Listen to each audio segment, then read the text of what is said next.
Ni siquiera creen que va a haber un rapto. Han atacado esta doctrina como han atacado otras también, ¿verdad? Hay de todo. En la viña del Señor hay de todo. Y siempre que encontramos una controversia en la Biblia, no se debe más que a dos razones principales. Cristo dijo: erráis ignorando las Escrituras y el poder de Dios. Entonces, cuando en la Biblia, por ejemplo, hay un grupo que dice: yo no creo que la salvación se pierde. Y cuando me encuentro así, tengo debates en una cadena que se llama Enlace, casi los miércoles, cuando me invitan a debatir con pastores en todo el mundo. Están desde Costa Rica, están de Colombia, y yo estoy solo en Dallas, porque ahí está la base de Enlace Internacional. Y pues me dicen, ¿verdad? ¿Qué piensa usted de por qué se pierde la salvación? Y les contesto: ¿ustedes ya han estudiado la otra cara de la moneda? ¿Cuál es? Que en la salvación no se pierde, porque los que creen que se pierde la salvación tienen solamente 5 pasajes en todo el Nuevo Testamento que parece, leyéndolos, parece que se pierde la salvación, contra más de 175 pasajes que nos enseñan que es imposible perder la salvación. Entonces, cuando tienes en la Biblia una balanza y tienes dos perspectivas o dos doctrinas, es importante buscar cuál tiene más peso teológico y entender por qué las personas que creen eso lo creen, para que tú les puedas mostrar con los versículos que ellos usan para demostrar que esto es así, contradecirles a través del contexto dentro del cual el texto está escrito, porque sacar un texto de contexto es hacer un pretexto. Entonces, las sectas se caracterizan por eso. Tú platicas con un testigo de Jehová, y un testigo de Jehová te va a decir que Cristo no es Dios, que el infierno no existe, y le preguntas: ¿por qué niegas que Cristo no es Dios? Y te contestan: es que Él dijo que nadie sabe estas cosas más que el Padre. Entonces, ¿cómo puede Cristo ser Dios si dijo que Él no sabía ni siquiera el día ni la hora? Sin entender que cuando Cristo bajó al mundo, Filipenses capítulo 2, Él se hizo igual que nosotros, se puso debajo del Padre temporalmente, para que Él no hiciera nada más que lo que el Padre le dijera, y dejarnos el ejemplo de la sumisión a la autoridad. Pero Jesucristo era 100% Dios y era 100% humano. Tú platicas con un mormón y el mormón te va a decir que ¿por qué no podemos tener 4 mujeres, 5 mujeres? Si David tuvo casi 7, 8, Salomón tuvo casi 1000. ¿Y por qué yo no? Dice don Pancho Pistolas.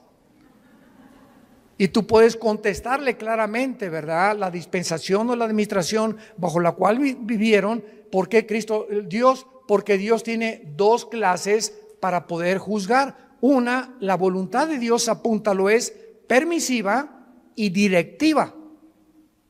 Entonces, el hecho que Dios permita algo no significa que sea la voluntad de Dios. Una muchacha llegó un día y me dice: ¿es por qué me permitió casarme Dios con este patán de esposo que me golpea, etcétera, etcétera? Si yo le pedí a Dios, y le dije: porque tú aceptaste casarte con él, y tú sabías perfectamente bien lo que hacías. Tenías 2 años sin ir a la iglesia cristiana y te casaste con el primer camión que pasó por ti. Entonces Dios lo permitió, pero no era la voluntad de Dios. Porque si tú hubieras permanecido en la voluntad de Dios, Dios te hubiera dado la persona que Él quiere desde antes que naciéramos, que nos acompañara en nuestra vida matrimonial.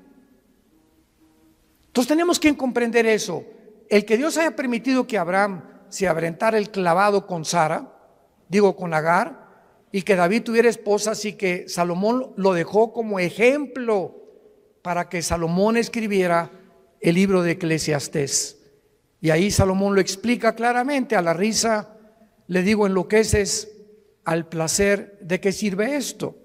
Para que cualquier hombre que crea que teniendo 2 mujeres o 3 mujeres ya la hizo y vas a ser feliz, te equivocas, porque las cosas que se escribieron para nuestra enseñanza se escribieron, a fin que a través del ejemplo de los hombres y mujeres que Dios exhibe con sus pecados en la Biblia, veamos que por eso la Biblia es un libro de santidad. Muy bien, vamos a abordar esta doctrina del rapto de la iglesia. Primera de Tesalonicenses 4, del 13 al 18. Pablo les dice a esta iglesia: no queremos, hermanos, o tampoco queremos que ignoren acerca de los que duermen. Dios no quiere que ningún cristiano ignore qué pasa después de morir.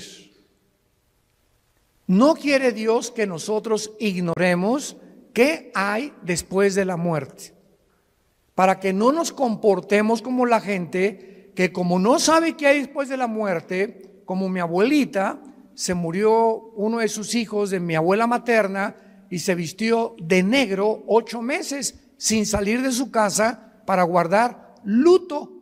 Háganme ustedes el favor. ¿Por qué lo hizo y por qué lo hacían nuestros abuelos o abuelas? Por la ignorancia de saber qué es la muerte y cómo debemos comportarnos delante de la muerte. Entonces así comienza Pablo escribiéndoles a estos hermanos: no quiero que ustedes ignoren acerca de los que duermen. La palabra dormir se usa para morir en el Nuevo Testamento, y vamos a demostrar que una persona cristiana que se muera nunca pierde su conciencia de su existencia. Todas las personas que vamos a ver en la Biblia en esta tarde, vamos a demostrarles que cuando murieron estaban conscientes, pero su cuerpo es el que duerme en la tumba, es la resurrección de los muertos. Pero el alma y el espíritu, en el momento de la muerte, nos vamos inmediatamente, salen del cuerpo, lo vamos a ver, a la presencia de Dios. Si tú mueres sin Cristo en esta noche, o mañana, o dentro de un mes, tu alma y tu cuerpo y tu espíritu se salen y descienden al centro de la tierra, al Sheol. O en el Nuevo Testamento, con la palabra Hades, que son diversos compartimentos, es como una prisión en el centro de la tierra, donde están esperando millones de espíritus el juicio del gran trono blanco de Apocalipsis 20, del 11 al 15, que es el juicio de los incrédulos. Y cuando acabe el milenio, Dios los va a sacar del Sheol, van a estar enfrente de él, parados, ya no hay oportunidad de hincarse, ya no hay oportunidad de pedir perdón, y Dios va a abrir los libros y les va a demostrar con los ángeles y con nosotros como jurado. 1 Corintios 6, del 3 al 4, somos el jurado en el juicio de Dios, porque Dios hizo un lugar que se llama el infierno.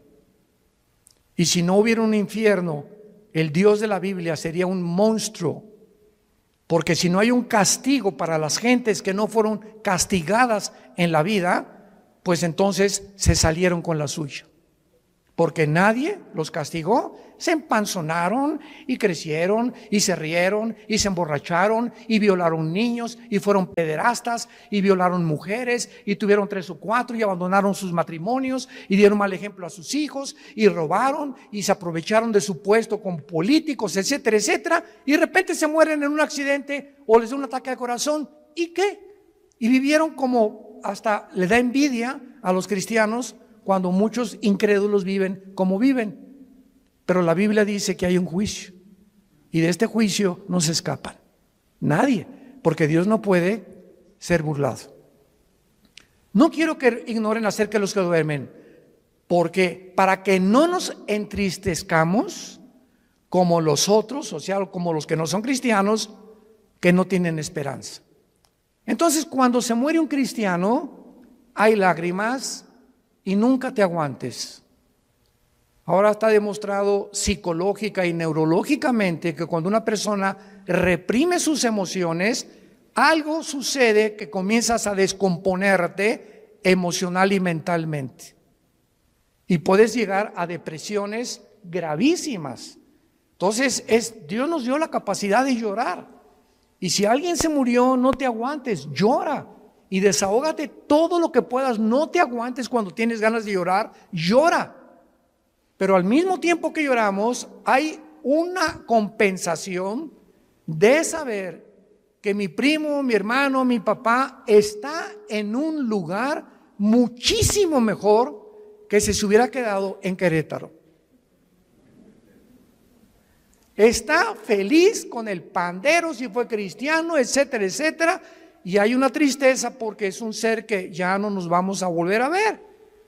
Como dijo el hermano Luis Palau, hace unos meses que acaba de morir de cáncer, grabó un video que me atravesó el corazón. Y Luis Palau dijo antes de morir, semanas antes de cáncer, yo quisiera que toda mi familia se fueran en el mismo avión conmigo.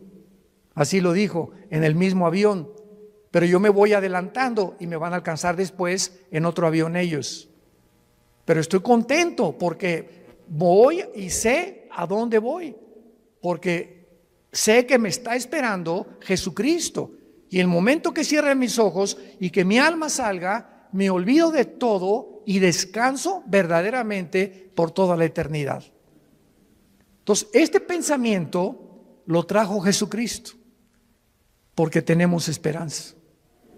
Entonces, Dios no quiere que vivas como los que no tienen esperanza, que le lloran a sus muertos 6 meses, 1 año, 2 años de luto. Esto es absurdo y ridículo para un cristiano.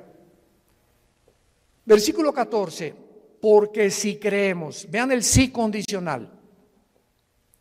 Si realmente tú crees que Jesús murió y resucitó, así también, vean con mucha atención esto, así también traerá Dios con Jesús a quienes. Cuando Jesús venga en el arrebatamiento, si tú mueres hoy en la noche o yo muero hoy en la noche como cristianos y no ha venido el arrebatamiento, que vamos a hablar más adelante, nos vamos al cielo y cuando venga Jesús, que no va a poner sus pies en la tierra en el rapto, va a ser en el cielo y vamos a venir con Él los que hemos muerto en Cristo, de Pentecostés a nuestros días. Porque los santos del Antiguo Testamento resucitan después de la tribulación. Entonces hay varias resurrecciones, como dice 1 Corintios 15, 22 al 28, que lo vamos a ver más tarde. Entonces, cuando venga Cristo, traerá con Jesús a los que durmieron con Él. Esto implica que los muertos ya están con Jesús, no están en el cementerio. Ya están con Jesús los muertos, no están en el cementerio. Como el cuento de el Día de Muertos en México, ¿no? Que estaba la India María en el cementerio con una olla de mole. Y llegó la señora Pompidou con un ramo de flores. Y entró la señora Pompidou al cementerio con su ramo de flores así. India bruta, le dice, ¿cuándo crees que tu muertito se va a comer el mole? Y le contestó la India María, cuando venga el suyo por las flores. O sea, tanto los ignorantes como los de la clase alta cometen el mismo error que se llama paganismo. Cuando nosotros enterramos a alguien, un cristiano no regresa nunca al cementerio, porque no hay nada más que huesos y lagartijas. Y pararte enfrente de una tumba o de un monumento de una tumba, ¿verdad? Es por ignorancia, porque de alguna manera queremos seguir teniendo contacto con eso y, ay, mi chole, ¿verdad? Y perdóname que te haya hecho lo que te haya hecho, ¿verdad? Y perdóname, mi chole. Y comenzamos a hablar con el muertito, con la muertita, y él no está ahí. Ni se va a comer el mole, ni va a salir por las flores.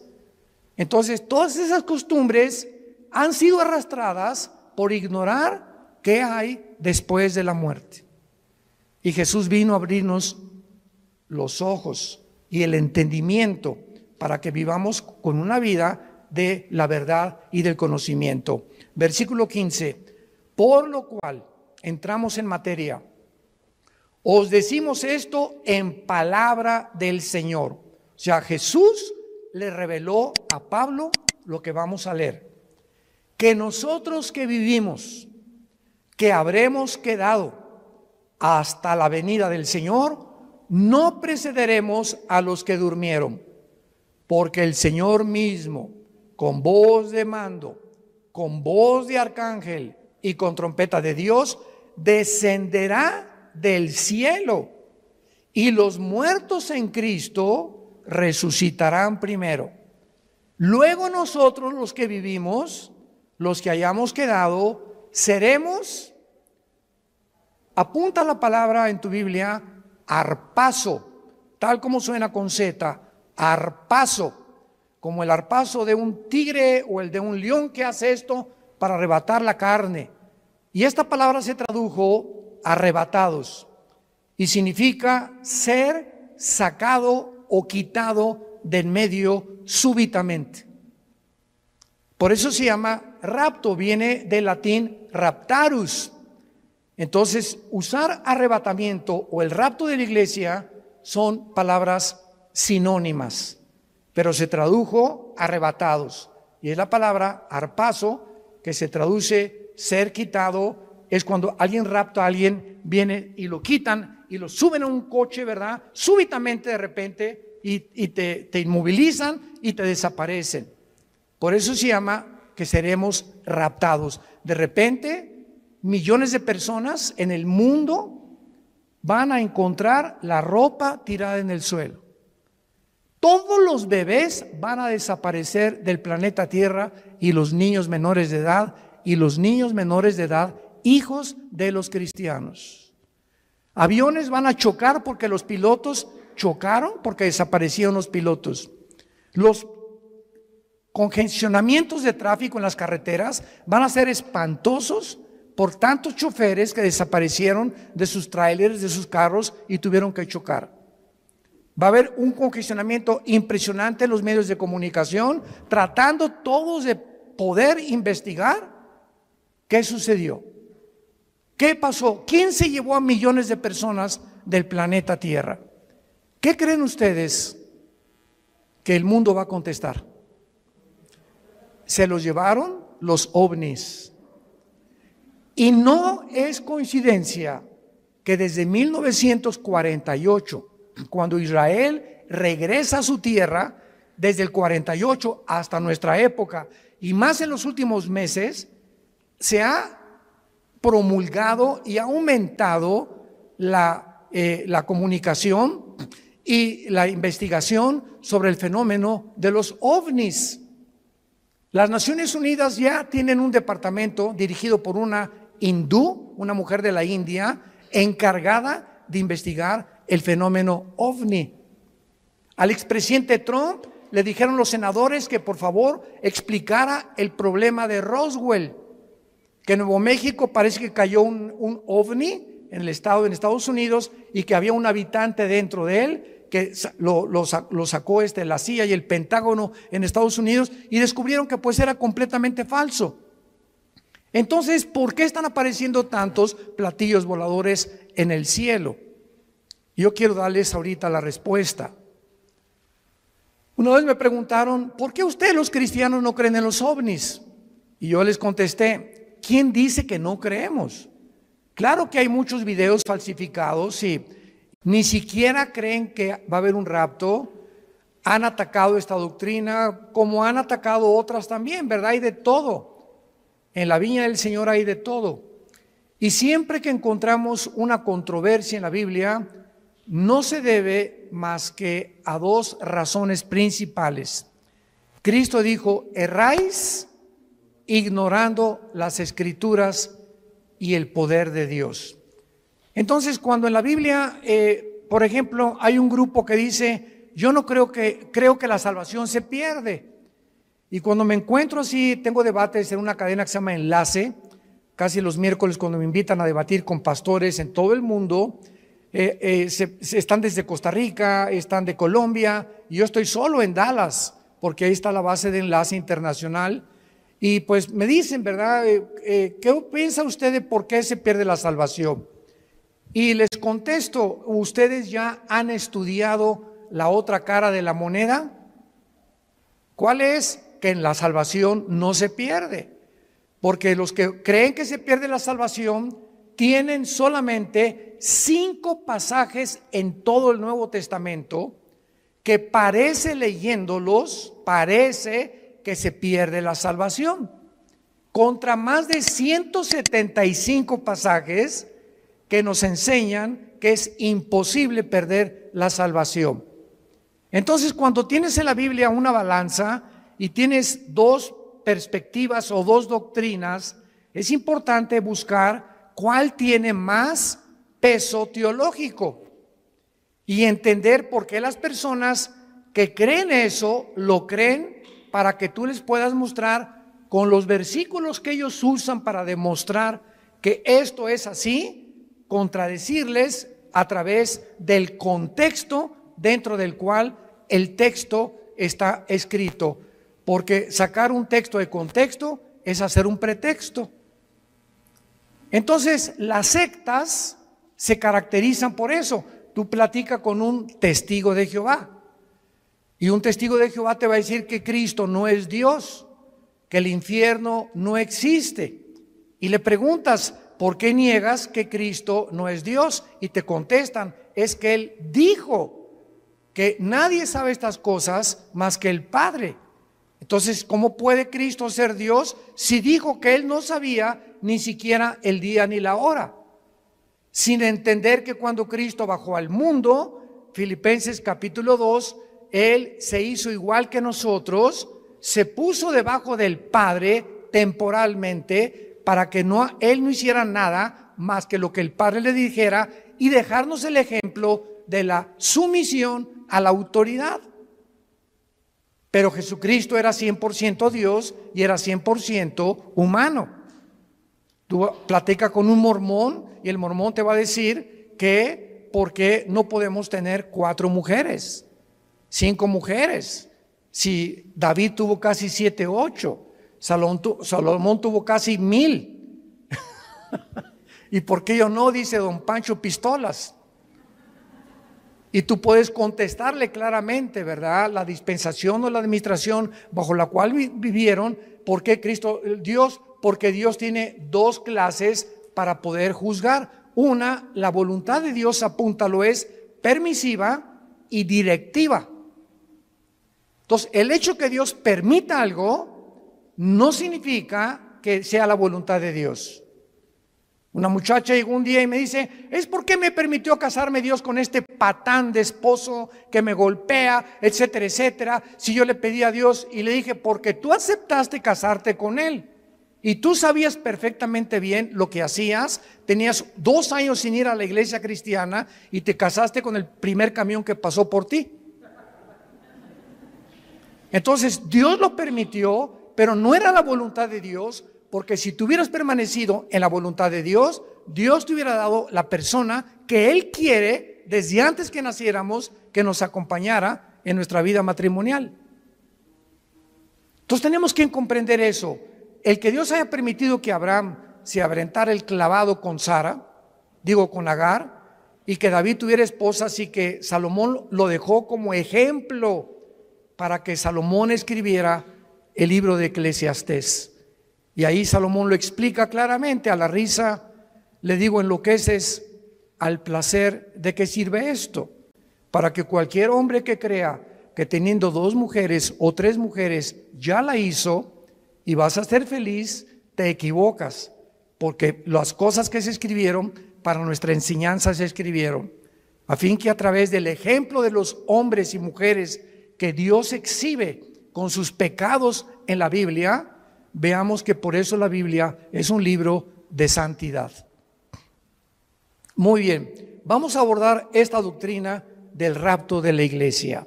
Primera de Tesalonicenses 4, del 13 al 18. Pablo les dice a esta iglesia, no queremos, hermanos, o tampoco queremos que ignoren acerca de los que duermen. Dios no quiere que ningún cristiano ignore qué pasa después de morir.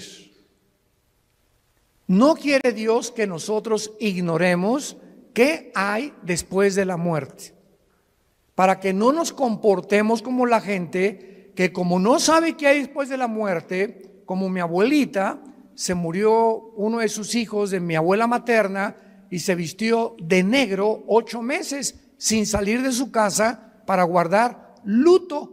Háganme ustedes el favor. ¿Por qué lo hizo y por qué lo hacían nuestros abuelos o abuelas? Por la ignorancia de saber qué es la muerte y cómo debemos comportarnos delante de la muerte. Entonces así comienza Pablo escribiéndoles a estos hermanos: no quiero que ustedes ignoren acerca de los que duermen. La palabra dormir se usa para morir en el Nuevo Testamento, y vamos a demostrar que una persona cristiana que se muera nunca pierde su conciencia de su existencia. Todas las personas que vamos a ver en la Biblia en esta tarde, vamos a demostrarles que cuando murieron estaban conscientes, pero su cuerpo es el que duerme en la tumba, es la resurrección de los muertos. Pero el alma y el espíritu, en el momento de la muerte, nos vamos inmediatamente, salen del cuerpo, lo vamos a ver, a la presencia de Dios. Si tú mueres sin Cristo en esta noche, o mañana, o dentro de un mes, tu alma y tu cuerpo y tu espíritu se salen y descienden al centro de la tierra, al Sheol. O en el Nuevo Testamento, con la palabra Hades, que son diversos compartimentos. Es como una prisión en el centro de la tierra, donde están esperando millones de espíritus el juicio del gran trono blanco de Apocalipsis 20, del 11 al 15, que es el juicio de los incrédulos. Y cuando acabe el milenio, Dios los va a sacar del Sheol, van a estar enfrente de Él, parados, ya no hay oportunidad de hincarse, ya no hay oportunidad de pedir perdón, y Dios va a abrir los libros y les va a demostrar con los ángeles y con nosotros como jurado. 1 Corintios 6, del 3 al 4, somos el jurado en el juicio de Dios, porque Dios hizo un lugar que se llama el infierno.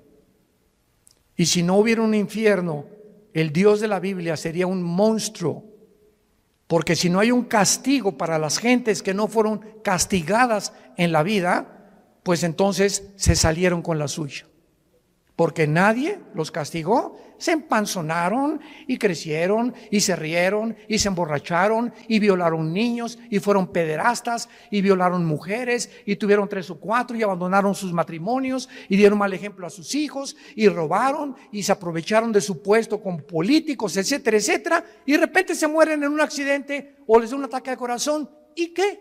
Y vivieron como, hasta le da envidia a los cristianos cuando muchos incrédulos viven como viven. Pero la Biblia dice que hay un juicio, y de este juicio no se escapan nadie, porque Dios no puede ser burlado. No quiero que ignoren acerca de los que duermen, porque para que no nos entristezcamos como los otros, o sea, como los que no son cristianos, que no tienen esperanza. Entonces, cuando se muere un cristiano, hay lágrimas, y nunca te aguantes. Ahora está demostrado psicológica y neurológicamente que cuando una persona reprime sus emociones, algo sucede que comienzas a descomponerte emocional y mentalmente. Y puedes llegar a depresiones gravísimas. Entonces, Dios nos dio la capacidad de llorar. Y si alguien se murió, no te aguantes, llora. Y desahógate todo lo que puedas. No te aguantes cuando tienes ganas de llorar, llora. Pero al mismo tiempo que lloramos, hay una compensación de saber que mi primo, mi hermano, mi papá está en un lugar muchísimo mejor que si se hubiera quedado en Querétaro. Está feliz con el pandero si fue cristiano, etcétera, etcétera. Y hay una tristeza porque es un ser que ya no nos vamos a volver a ver. Como dijo el hermano Luis Palau, hace unos meses que acaba de morir de cáncer, grabó un video que me atravesó el corazón. Y Luis Palau dijo antes de morir, semanas antes de cáncer, yo quisiera que toda mi familia se fueran en el mismo avión conmigo. Así lo dijo, en el mismo avión. Pero yo me voy adelantando y me van a alcanzar después en otro avión ellos. Pero estoy contento porque voy y sé a dónde voy. Porque sé que me está esperando Jesucristo. Y el momento que cierre mis ojos y que mi alma salga, me olvido de todo y descanso verdaderamente por toda la eternidad. Entonces, este pensamiento lo trajo Jesucristo, porque tenemos esperanza. Entonces, Dios no quiere que vivas como los que no tienen esperanza, que le lloran a sus muertos 6 meses, 1 año, 2 años de luto. Esto es absurdo y ridículo para un cristiano. Versículo 14. Porque si creemos, vean el sí condicional. Si realmente tú crees que Jesús murió y resucitó, así también, vean con mucha atención esto, así también traerá Dios con Jesús a quienes. Cuando Jesús venga en el arrebatamiento, si tú mueres hoy en la noche o yo muero hoy en la noche como cristianos, y no ha venido el arrebatamiento, que vamos a hablar más adelante, nos vamos al cielo, y cuando venga Jesús, que no va a poner sus pies en la tierra en el rapto, va a ser en el cielo, y vamos a venir con Él los que hemos muerto en Cristo, de Pentecostés a nuestros días. Porque los santos del Antiguo Testamento resucitan después de la tribulación. Entonces hay varias resurrecciones, como dice 1 Corintios 15, 22 al 28, que lo vamos a ver más tarde. Entonces, cuando venga Cristo, traerá con Jesús a los que durmieron con Él. Esto implica que los muertos ya están con Jesús, no están en el cementerio. Ya están con Jesús los muertos, no están en el cementerio. Como el cuento de el Día de Muertos en México, ¿no? Que estaba la India María en el cementerio con una olla de mole y llegó la señora Pompidou con un ramo de flores y entró la señora Pompidou al cementerio con su ramo de flores así. India bruta, le dice, ¿cuándo crees que tu muertito se va a comer el mole? Y le contestó la India María, cuando venga el suyo por las flores. O sea, tanto los ignorantes como los de la clase alta cometen el mismo error que se llama paganismo. Cuando nosotros enterramos a alguien, un cristiano no regresa nunca al cementerio, porque no hay nada más que huesos y lagartijas. Y pararte enfrente de una tumba o de un monumento de una tumba, ¿verdad? Es por ignorancia. Porque de alguna manera queremos seguir teniendo contacto con eso y, ay, mi chole, ¿verdad? Y perdóname que te haya hecho lo que te haya hecho, ¿verdad? Y perdóname, mi chole. Y comenzamos a hablar con el muertito, con la muertita, y él no está ahí. Ni se va a comer el mole, ni va a salir por las flores. Entonces, todas esas costumbres han sido arrastradas por ignorar qué hay después de la muerte. Y Jesús vino a abrirnos los ojos y el entendimiento para que vivamos con una vida de la verdad y del conocimiento. Versículo 15, por lo cual, entramos en materia, os decimos esto en palabra del Señor. O sea, Jesús le reveló a Pablo lo que vamos a leer. Que nosotros que vivimos, que habremos quedado hasta la venida del Señor, no precederemos a los que durmieron, porque el Señor mismo, con voz de mando, con voz de arcángel y con trompeta de Dios, descenderá del cielo, y los muertos en Cristo resucitarán primero. Luego nosotros, los que vivimos, los que hayamos quedado, seremos, apunta la palabra en tu Biblia, arpazo, tal como suena con Z, arpazo, como el arpazo de un tigre o el de un león que hace esto para arrebatar la carne.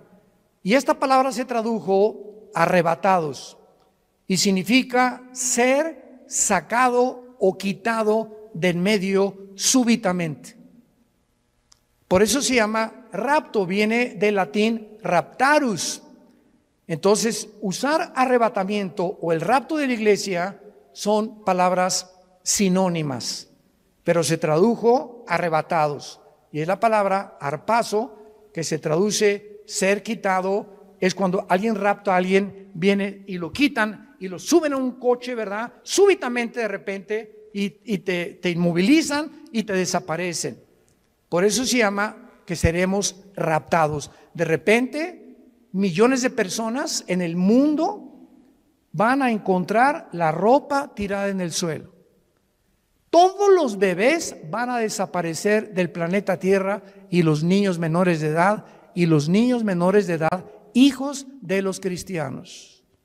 Aviones van a chocar porque los pilotos chocaron, porque desaparecieron los pilotos.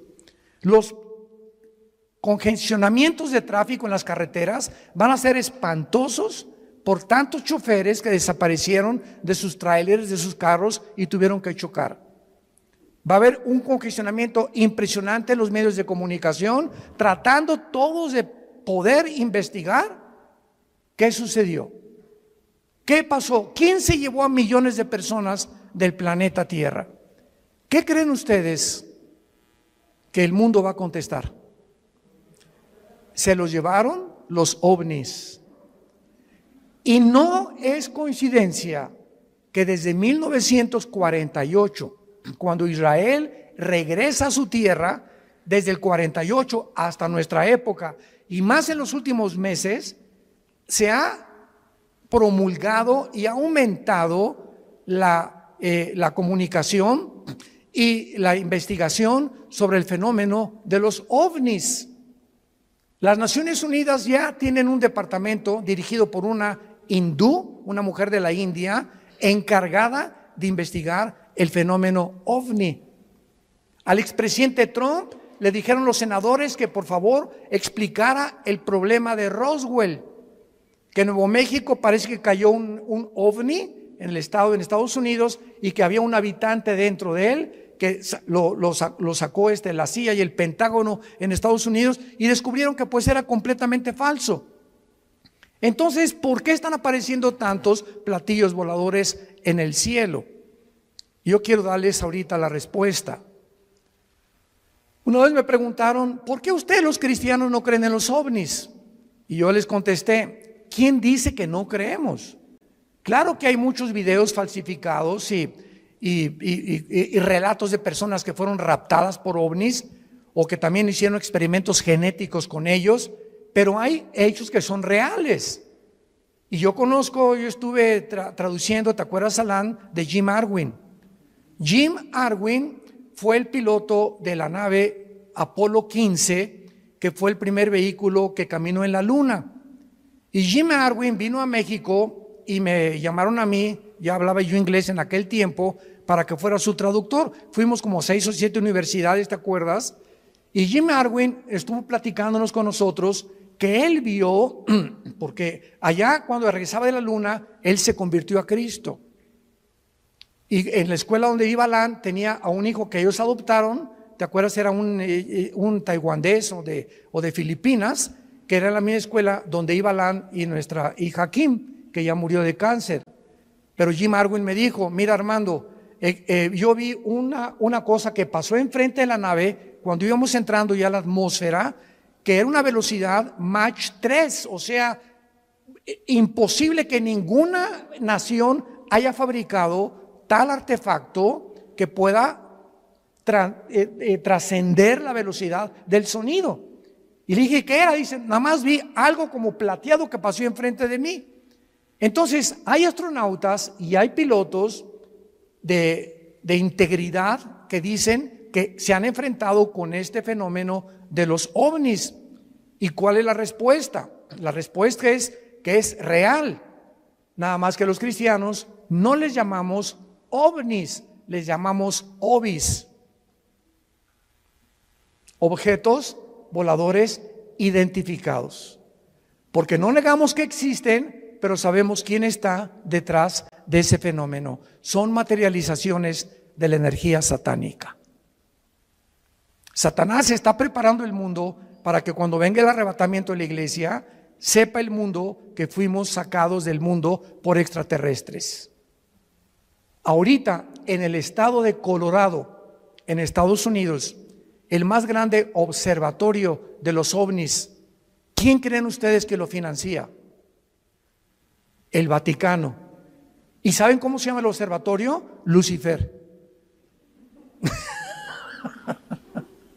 Lucifer, el más grande observatorio que está tratando de encontrar, porque dijo el Papa Francisco que si llegaban los ovnis, él los iba a evangelizar.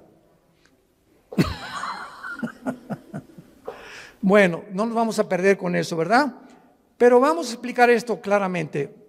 Dice el versículo 5 que cuando Jesucristo venga en el rapto, va a haber una generación de cristianos vivos. Dios quiera que seamos nosotros.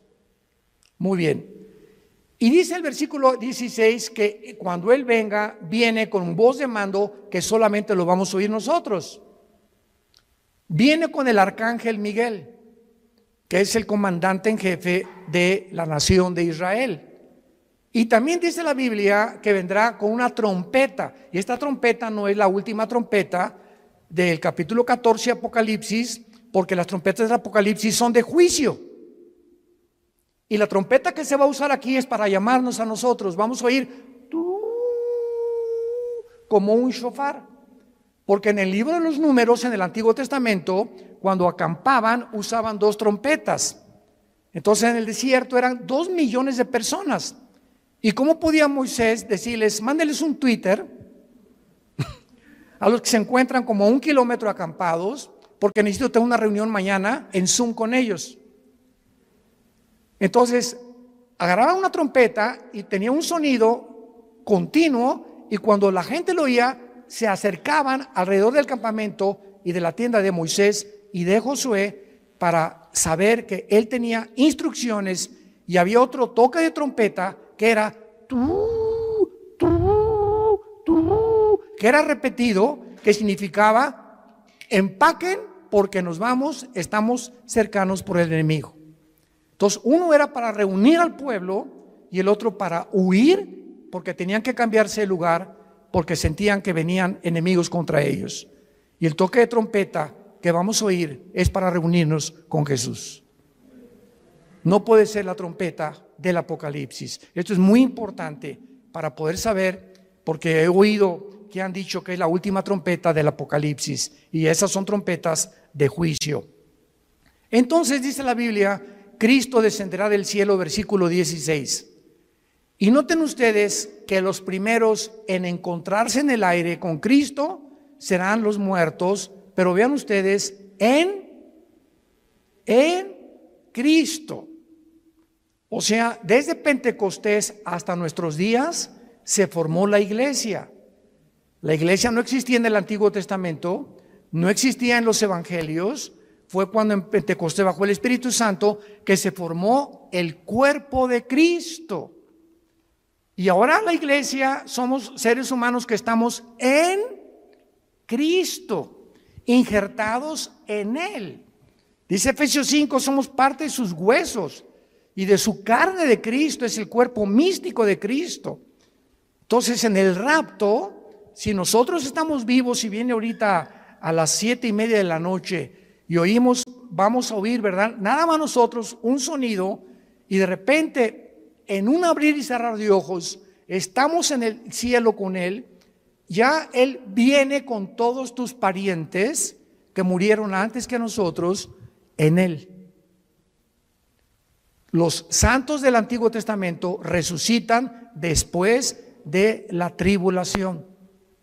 Y este orden, porque dice en 1 Corintios 15, 22 al 28, que hay un orden establecido por Dios para la resurrección de los muertos. Primero Cristo las primicias, después los que son en Él.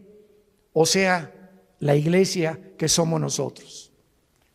Y dice la Biblia, luego nosotros los que vivimos, los que quedemos, seremos arrebatados juntamente con ellos en el aire. El rapto es en el aire, Jesús no baja. La segunda venida baja y planta sus pies en el monte de los olivos. Zacarías capítulo 14, del 12 en adelante. Cristo pone sus pies en el monte de los olivos donde fue crucificado. Y dice Zacarías 14, se va a hacer un valle de sur a norte y de oriente a occidente. Se va a hacer una cruz en el suelo. Va a ser como una hendidura que se va a hundir la tierra formando una cruz cuando Cristo venga y viene con nosotros, Apocalipsis 19, a establecer su reino. Son dos eventos completamente diferentes. Veamos el otro pasaje en 1 Corintios capítulo 15, versículos 51 al 53. Pablo comienza diciendo, les digo un misterio. El rapto de la iglesia, síganme con mucho cuidado, era desconocido por los judíos. Ningún profeta del Antiguo Testamento habló del rapto de la iglesia, que habría un grupo de personas que no íbamos a morir. Era desconocido bajo el Antiguo Testamento. En los evangelios no se encuentra, en Mateo, Marcos, Lucas y Juan, no se encuentra el rapto. Más que cuando Jesús dice en Juan 14, voy a preparar una morada para ustedes y vendré y os tomaré a mí mismo. De una forma indirecta, la palabra os tomaré a mí mismo, que es en el griego paralambano, apúntalo, paralambano significa ser sacado y unido a Cristo. Y al apóstol Pablo, no a Juan, no a Pedro, no a Santiago, no a Mateo, no a Lucas, a nadie el Espíritu Santo le reveló este misterio. Entonces estaba escondido, era un secreto que Dios tenía guardado para nosotros los que pertenecemos a la iglesia. Y se lo revela al apóstol Pablo. Les voy a decir un misterio, dice Pablo. ¿Cuál es este misterio? Que no todos vamos a morir, pero todos vamos a ser transformados. Cuando venga el arrebatamiento estamos vivos en milésimas en un parpadeo de ojos. Mi cuerpo, tu cuerpo es transformado a la semejanza del cuerpo con el cual Cristo resucitó. Porque si me preguntan, ¿cómo va a ser nuestro cuerpo? ¿Me voy a parecer a John Travolta? ¿Me parecería a Madonna cuando resucite? Y tenemos curiosidad de cómo va a ser nuestro cuerpo, ¿verdad? Lo vamos a ver ahorita con mucho detalle, porque la Biblia nos dice cómo va a ser nuestro cuerpo. Entonces, este misterio es que habría una generación de cristianos que no vamos a saber lo que es morir. No vamos a atravesar el túnel que atraviesan, como decía David le llamó el camino de todos los hombres. Pablo le dice abandonar este cuerpo. Entonces, este misterio fue revelado al apóstol Pablo y dice el versículo 52 explicándonos cómo va a suceder. En un momento, en un abrir y cerrar de ojos, a la final trompeta, porque se tocará la trompeta y los muertos serán resucitados incorruptible y nosotros transformados, porque es necesario que esto corruptible se vista de incorrupción y esto mortal se vista de inmortalidad. Muy bien, ahora vamos a demostrar a continuación claramente en la Biblia que lo que enseñan los testigos de Jehová y los mormones es una grande equivocación, que los muertos están dormidos y que no hay conciencia después de la muerte hasta la resurrección. Vayamos primero a Génesis capítulo 35 en el Antiguo Testamento. Esto es maravilloso. La Biblia es preciosa. No hay nada perverso en ella. Todas ellas, las palabras de Dios, son rectas al que entiende y razonables a los que han alcanzado la sabiduría. Dice Proverbios 8 del 4 al 8. Vean ustedes Génesis 35 versículo 18. Pon una lupa o un microscopio para lo que vamos a leer. Aconteció que al salírsele, apúntalo, Nepesh. Nepesh con SH al final. Es la palabra hebrea para alma. Al salírsele el Nepesh o el alma murió. Desgraciadamente hay una traducción de la Biblia que se llama la Nueva Versión Internacional. Yo no se la recomiendo a nadie. Y si tú lees este versículo en esta versión de la Biblia, dice, aconteció que suspiró. ¿Y qué es un suspiro? O sea, no explica nada, ¿no? Porque no nos revela la parte que forma el cuerpo humano, que es el alma. Vamos a ver cuál es la otra parte del cuerpo humano. Y cuando dice la Biblia Nepesh, si lo quieres apuntar, el alma es el centro de la mente, las emociones, la voluntad y los sentimientos. Eso es el alma. Y que en otras partes del Antiguo Testamento se traduce como el corazón. Del corazón salen las malas palabras, del corazón sale esto, del corazón aquello, perverso y engañoso el corazón. Jeremías 17:9. Y cuando dice perverso y engañoso el corazón, perverso y engañoso son nuestros sentimientos. Perversos y engañosos son nuestras emociones. Perverso y engañoso es nuestra voluntad y nuestro intelecto. Nacimos torcidos. Qué peligroso es que confiemos en nuestros sentimientos y en nuestras emociones cuando no están bajo el control del Espíritu Santo.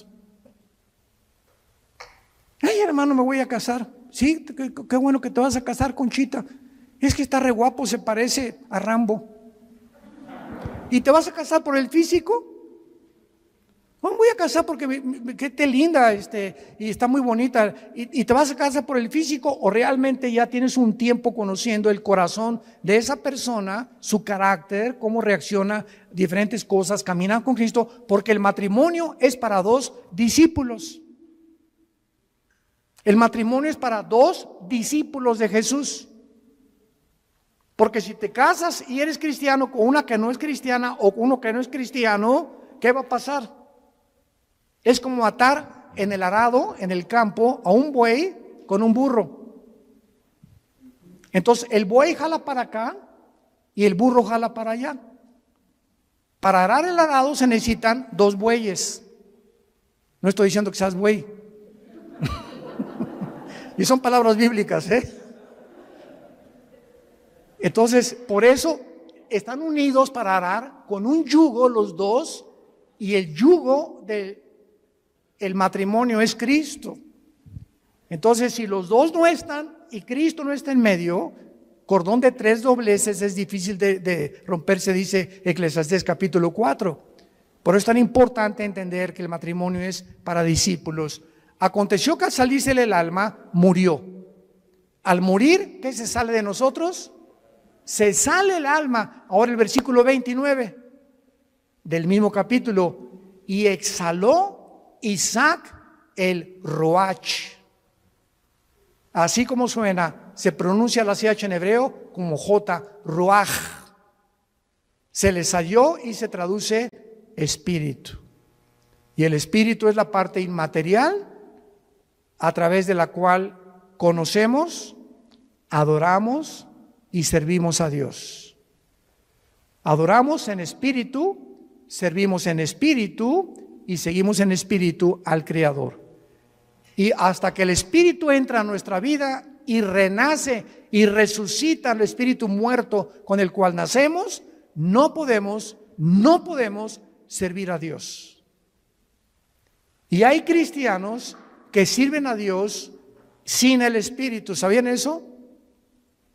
Sirven a Dios en la carne. Predican, enseñan, hacen, pero la motivación por lo cual hacen todo lo que hacen no es para Él. Es o para ser vistos, o para ser recompensados, o por muchas otras intenciones. Y lo encuentran en Apocalipsis 2, del 1 al 4, con la iglesia de Éfeso. ¿Se acuerdan de esta iglesia? Que le dice Cristo: yo conozco tus obras, has tenido paciencia, has probado los que son apóstoles y son mentirosos, has tenido esto y el otro, y en ese momento, Señor, gracias, hasta que me reconoces, Señor. Con cualquiera de estas cosas que Cristo está alabando se sentiría uno orgulloso, ¿verdad? Pero dice Cristo, pero, hay un pero, ¿cuál es, Señor, el pero? Que tengo contra ti que has perdido tu primer amor. O sea, todas estas cosas que Cristo alabó son buenas, pero lo estaban haciendo sin amor a Él. La carne es bien consagrada. Se llama la religiosidad. Y son de esos hermanos que, ¿y por qué el hermano se tatuó? ¿Y por qué trae el pelo largo? ¿Y por qué trae ese vestido tan caro, la hermana? ¿Y por qué la otra parece china poblana? ¿Y por qué esto y por qué el otro? ¿Y por qué se ponen aretes? ¿Y por qué celebran la Navidad? Dios mío, santo, no sé a qué virgen invocar. Que no hay ninguna, ¿verdad? Pero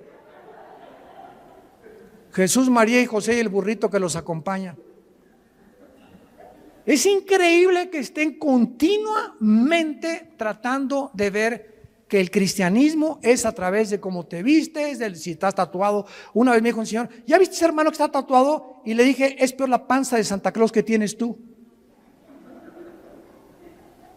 Se pintó algo en el cuerpo, ¿y quién está haciendo más daño a su cuerpo? ¿Él o tú?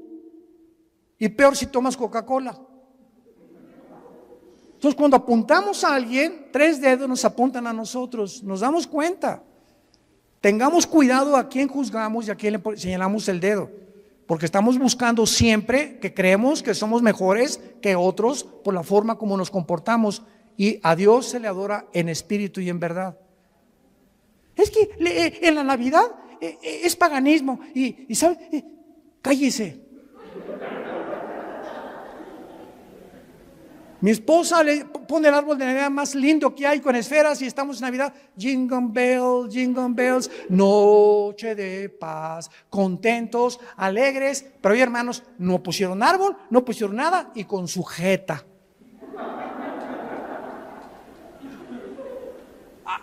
Imagínense en el cielo, Dios al arcángel Miguel: búscame a los que pusieron arbolito y les pones una tacha.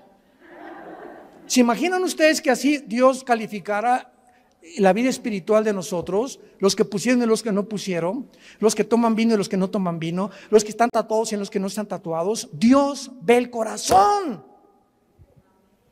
El gozo y la paz en el espíritu que tengamos y la comunión con Él. Eso es lo que Dios busca en nosotros. Ahora veamos en Filipenses capítulo 3, ya que hemos visto que al morir se sale el espíritu y el alma, no estamos dormidos. ¿Cómo será nuestro cuerpo cuando nosotros resucitemos? Dice Filipenses capítulo 3 con muchísima claridad, y tal vez muchos lo han leído antes, pero noten ustedes con los detalles que Dios nos da. Filipenses 3, 20 y 21.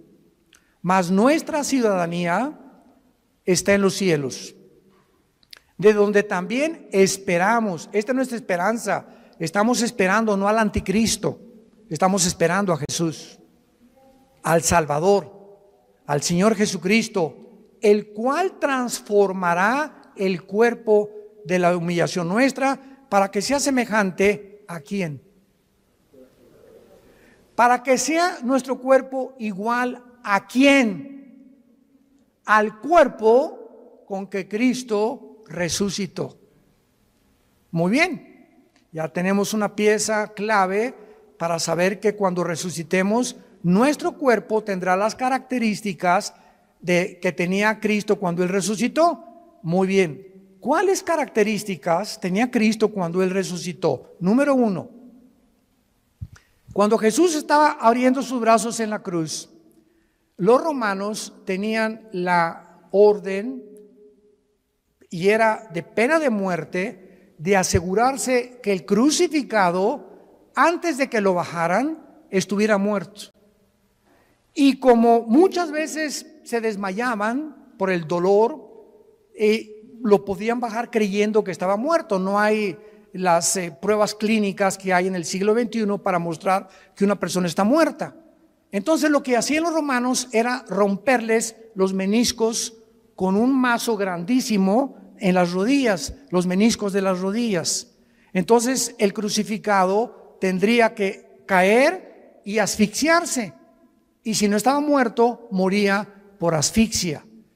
Y entonces así se aseguraban de que la persona estaba muerta. Pero estaba escrito en Deuteronomio que a Jesús no lo romperían los huesos. Y cuando se acercó un soldado a Cristo para romperle los huesos, un centurión romano le haber dicho al soldado: detente, yo voy a hacerlo de otra manera. Agarró una lanza y lo atravesó de la izquierda a la derecha, todo el diafragma y el corazón de lado a lado, para asegurarse que estaba muerto. Y el apóstol Juan en el Evangelio escribe esto: vi salir, porque él estaba en la cruz con María su madre y con María Magdalena, son los únicos que estaban en la cruz, y otra mujer.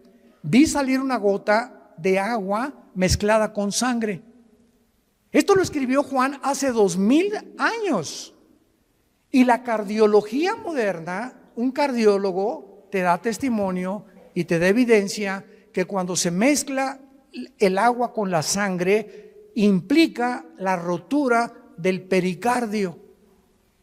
¿Qué es el pericardio? Es una capa que envuelve el corazón, y cuando se rompe produce un derramamiento de agua mezclada con sangre, lo que implica que cuando Jesús fue atravesado con la lanza, ya estaba muerto. Y ahora quiero hacerles una pregunta a todos ustedes, que me encanta hacérselas, sobre todo a los teólogos, aquí a los calvinistas y a los arminianos, y yo que aquí, que se me diga, a ver. ¿De qué murió Cristo?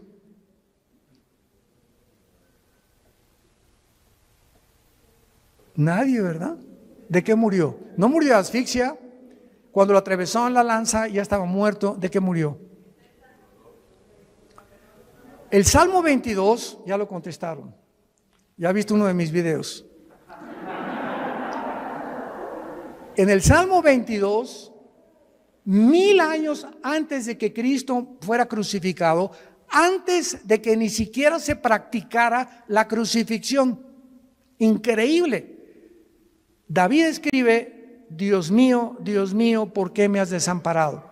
Comienza David a escribir 1000 años antes lo que Jesús pronunció en la cruz, y lo que Jesús desde la cruz, como si David se hubiera adelantado al futuro, se hubiera metido en la cruz de Cristo y él estuviera viendo lo que Cristo vio desde la cruz. Esto es impresionante. Y más adelante David escribe: horadaron mis manos y mis pies, y mi corazón fue como la cera. Cristo murió en el momento que tus pecados y mis pecados fueron puestos sobre su cuerpo, rompieron su corazón. Murió de dolor moral. No soportó llevar en la cruz nuestros pecados, y fueron nuestros pecados los que produjeron su muerte. Y 700 años antes de que él muriera, el profeta Isaías, capítulo 53, escribió: despreciado y desechado entre los hombres, varón de dolores, escondimos de él el rostro, fue menospreciado, no le estimamos, molido fue por nuestros pecados y completamente deshecho por todo lo que nosotros hicimos. Qué increíble que Isaías haya escrito eso, que fue el pecado lo que mató a Jesucristo, y que el Padre haya permitido que su Hijo fuera crucificado, maltratado, despedazado. Cristo en la cruz, dice Isaías 52, los últimos dos versículos antes de entrar al 53, que no había parecer en él. Cristo en la cruz era un guiñapo humano. Nadie reconocía, estaba deformado de los golpes, de los latigazos, de la sangre que le corría por su rostro. No tenía los tejidos subcutáneos, los tenía completamente abiertos, del látigo de 9 colas que tenían puntas de hueso con acero, y los romanos lo envolvían y el látigo le daba 4 veces, y cuando jalaban el látigo desgarraba todos los tejidos subcutáneos del pecho y de la espalda. Cuando él estaba en la cruz era un guiñapo humano. Cristo en la cruz era un monstruo. ¿Por qué? Porque eso es lo que hace el pecado, nos hace monstruos. El pecado nos deforma. El pecado hace y tuerce lo que es la imagen de Dios en nosotros. Y el cristiano tiene que proyectar la santidad. El cristiano tiene que proyectar el gozo, la paz del Señor. Y tú lo puedes ver en amigos tuyos o en personas que no son cristianas. Ve la mirada que tienen. Será. La lámpara de nuestro cuerpo son los ojos. Pero Cristo muere de esa manera para que Dios nos recordara el tiempo en que nosotros tenemos que estar conscientes de lo que el pecado nos hace en nuestra vida. Y vayamos en penúltimo lugar, Apocalipsis capítulo 6.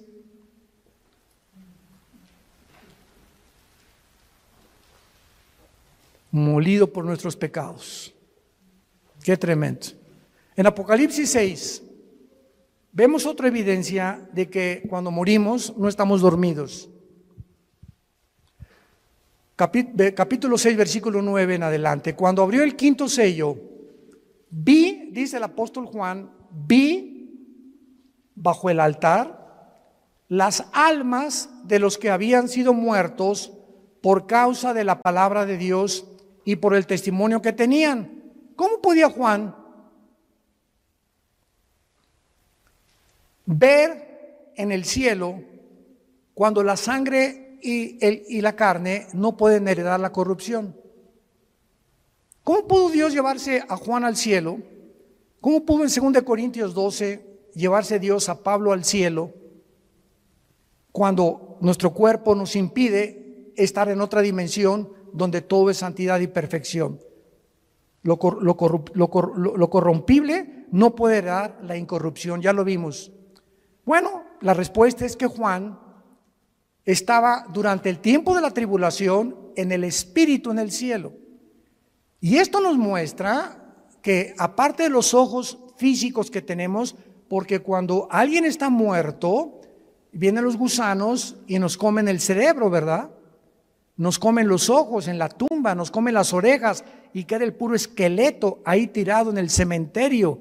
Sin embargo, en la otra vida tenemos ojos, tenemos oídos y tenemos otro cuerpo.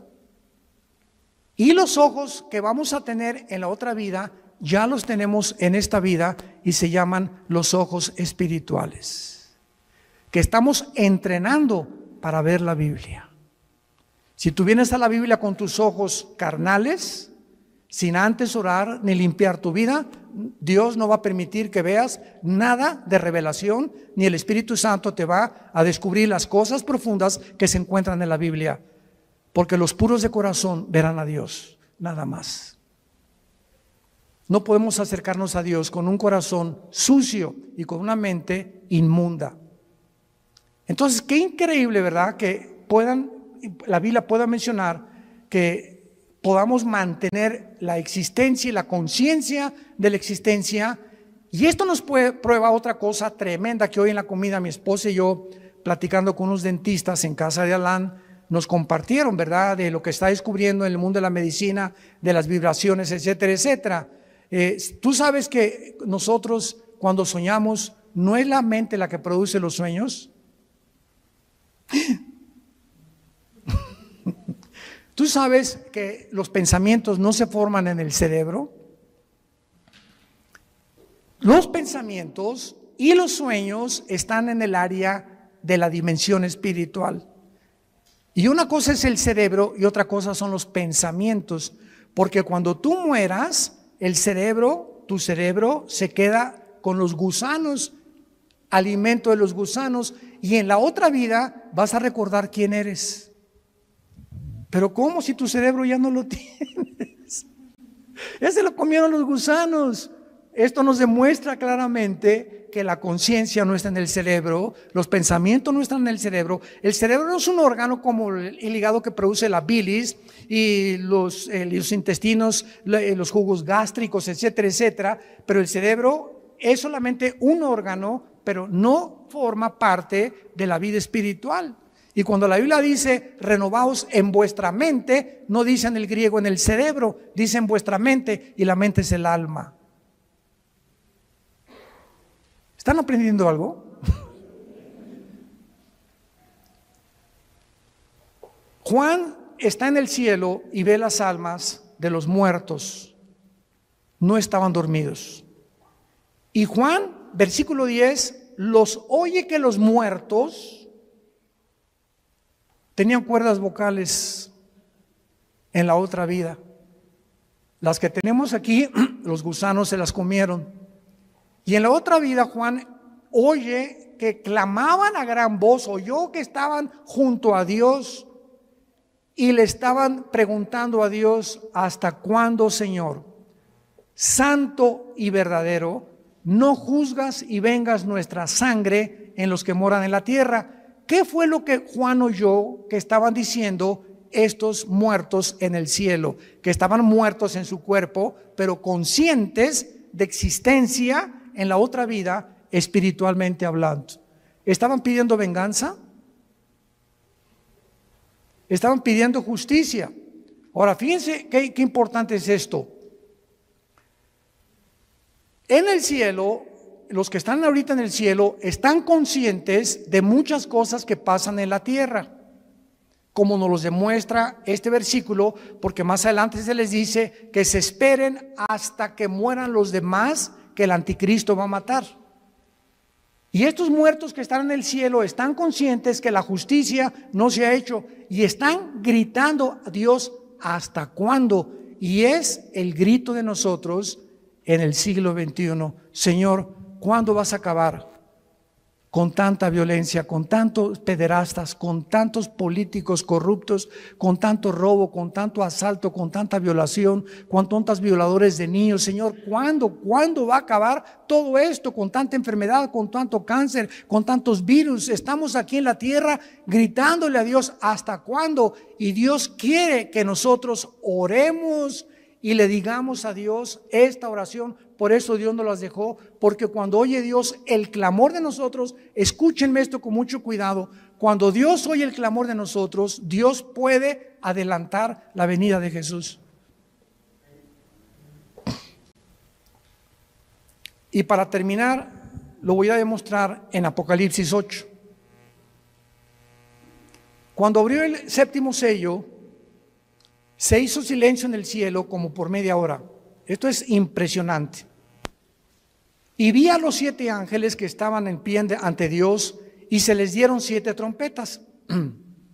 Otro ángel vino y se paró ante el altar. Allá en el cielo hay un templo con altar, con lugar santo, con lugar santísimo y con atrio. Cuando Dios hizo el tabernáculo, lo hizo conforme a los planos que Dios le dio de algo que ya existía y que todavía está en el cielo.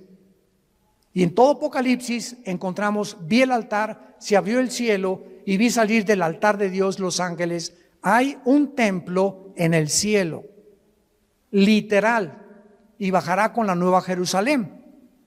Capítulo 21 y 22, muy bien. Vi entonces otro ángel, se paró frente al altar. ¿Con qué? ¿Se acuerdan ustedes lo que representa el incienso?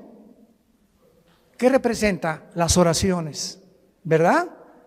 Vi al ángel con un incensario de oro y se le dio mucho incienso, o sea, le dieron muchas oraciones más, porque cada vez que oramos sube al cielo. Cuando tú te hincas o sentado o nos reunimos 4 o 5 a orar o 10, no nos imaginamos el poder que se une espiritualmente y sube al cielo con mucho más fuerza cuando 2 o 3 se ponen de acuerdo en lo que están pidiendo.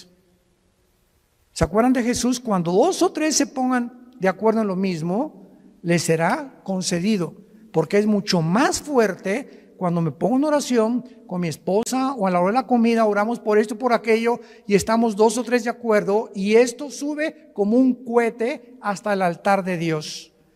Se le dio mucho incienso para añadirlo a las oraciones de todos los santos sobre el altar de oro que estaba en el trono. O sea, hay un altar y un incensario en el cielo y las oraciones siguen subiendo, pongan atención, y Dios las está como si fueran incienso, metiéndolas, guardándolas, tus lágrimas, mis lágrimas, las oraciones. Dios está almacenando las oraciones. Vean ustedes lo que sucede. Versículo 4, y de la mano del ángel subió a la presencia de Dios el humo del incienso con las oraciones de los santos. Estas oraciones, simbolizando el incienso, suben a la presencia del Creador de los cielos y de la tierra. Y entonces el versículo 5 dice algo sorprendente. Entonces el ángel tomó el incensario, o sea, nuestras oraciones, lo llenó de fuego del altar y lo arrojó a la tierra. Y en el momento que nuestras oraciones son contestadas, porque es lo que significa, las oraciones ya llenaron el incensario y el ángel las vuelca sobre la tierra, hubo truenos, voces y relámpagos y un terremoto. Esto nos habla que nuestras oraciones precipitarán los juicios de Dios sobre el mundo. Los truenos, las voces y los relámpagos, junto con el fuego, son símbolo de juicio de Dios. ¿Cuántos de ustedes hasta este momento, antes de dormir, no se hincado, sentado en tu cama o como Dios te acomode, le pides a Dios: Señor, te pido por mi hijo que está perdido, y mojas de lágrimas tu cojín? Te pido por mi esposa, mi esposo que está perdido, por mis cuñados, te pido por el gobernador, por el gobierno de México. Y todo aquello que pedimos nosotros a Dios diario sube al cielo, y mientras más oramos y más tiempo le dedicamos a la oración, Dios va a acelerar la venida de su Hijo Jesucristo. Y muchas veces la negligencia y la apostasía de los cristianos, no te puedo preguntar cuántas minutos, horas diarios, pero si tú no oras diario 10, 15, 20 minutos diario, yo no sé qué clase de vida cristiana tienes. No tenéis porque no pedís. Y muchos de ustedes viven una vida sin paz, sin propósito, sin dirección, sin bendiciones de Dios, ni han visto la mano de Dios en sus vidas, familias, simplemente porque no piden. Y cuando oran: Jesucito mío, mi dulce compañía, no me desampares ni de noche ni de día. Agarra un perico y grábale una grabadora mejor. O cuando oran: y te pido por estos alimentos y por los que no lo tienen, que se los des. ¿Qué clase de oración es eso, por el amor de Dios? Ni los pericos oran así. Te pido que les des alimento a los que no se leen. Oye, pobre Dios, sin falta de misericordia, dales alimento a los que no lo tienen. ¿Y tú crees que te va a contestar Dios? A ver, Miguel, búscate a todos los pobres de África y mándales un sándwich. Oramos tantas vaciedades. Espíritu Santo, baja, como dice la canción. ¿Cómo que baja? ¿Los tienes dentro de ti? Señor, dame más y más de ti. No te voy a dar más de ti, yo quiero más de ti. Dame más de ti, como dice la canción, dame. Y Dios nos está diciendo lo contrario, tú dame más de ti. Yo ya te di a mi Hijo, ya te di a mi Espíritu Santo, ya te di la Biblia. O también nos juntamos a orar y comienzan a orar, Padre, y una hermana, sí, Padre, en el nombre de Jesús, y la otra hermana, amén, gloria a Dios, a su Altísimo, y de repente ya no saben de qué están orando, porque todos van comenzando y todo es un relajo, es el Circo Soleil de la oración. Cuando nos juntemos a orar, cállate la boca y uno dirige la oración para que nos pongamos de acuerdo en lo que está orando, y no todos, sí, Señor, amén, Señor, ¿a qué le estás diciendo amén, cabeza de bolillo? Tenemos que aprender a orar. Yo he ido a iglesias donde ya. O sea, qué increíble que no sepamos como cristianos que hay un orden en todas las cosas. Dios es un Dios de orden. Y cuando nos ponemos de acuerdo en cosas, Padre, te pedimos por el gobierno, te pido por aquello, etcétera, etcétera, la oración cambia las cosas. Y si tú en esta noche tienes a Jesucristo como tu Señor y como tu Salvador, y tú saliendo ahorita mueres un balazo, no sé lo que pueda pasar, un choque, o mañana no amaneces, tú mueres en paz y vas a ir al cielo directamente en el instante, en los segundos en que tú te separes de tu cuerpo de este mundo. Hoy, antes de acostarte, yo te pido que te asegures que tienes a Jesús como tu Salvador. Oremos. Señor, te damos gracias por tu palabra, a causa de la esperanza que nos está guardando en el cielo, y porque nos has hecho partícipes de la herencia de los santos en luz. Nos has trasladado de las tinieblas al reino admirable de Jesucristo.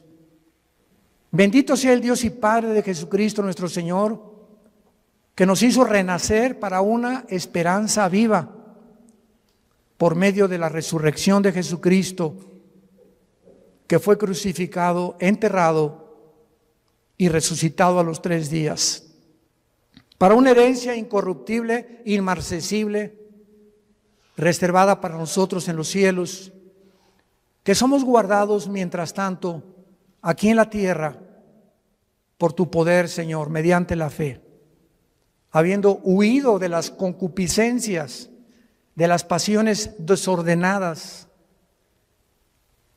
de los síntomas sociales que nos indican que vienes pronto por nosotros, de la descomposición moral de la sociedad en la que estamos viviendo. Ustedes sean santos en toda su manera de vivir, porque si invocan mi Padre o mi nombre,